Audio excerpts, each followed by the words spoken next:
আলাইকুম বরকাতুহু। এখন আর আছি বর্তমানে চট্টগ্রাম রাঙ্গুনিয়া কলেজ।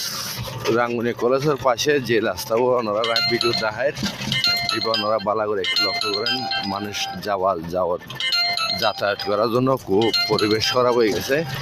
সেটার জন্য আমি সবাইকে ভিডিওটা শেয়ার করার জন্য বলেছি। যেটা দেখতেছেন এটা হচ্ছে কলেজ। এই যে কলেজের ছাত্ররা যাচ্ছে দেখতেছেন এই রাস্তা দিয়ে, যে রাস্তা দিয়ে কলেজের ছাত্ররা যাইতেছে আপনারা দেখতে পাচ্ছেন রাস্তাটার কি পরিস্থিতি। একটু সামনের দিকে যাচ্ছি, আপনারা সবাই ভিডিওটা শেয়ার করে দেন। এই রাস্তাটার যে পরিবেশটা হয়েছে আপনারা দেখতে পাচ্ছেন, একটা গাড়ি নিয়ে যাচ্ছে, যাতায়াত করার জন্য খুব প্রবলেম হয়ে যাচ্ছে। এই যে রাঙ্গুনিয়া কলেজটা দেখতে পাচ্ছেন। আশা করি আমি আপনাদেরকে দেখাই যে রাস্তার সুরুংটা, এই সুরুং দিয়ে গাড়ি কিভাবে যাতায়াত করা যাবে সেটা আমি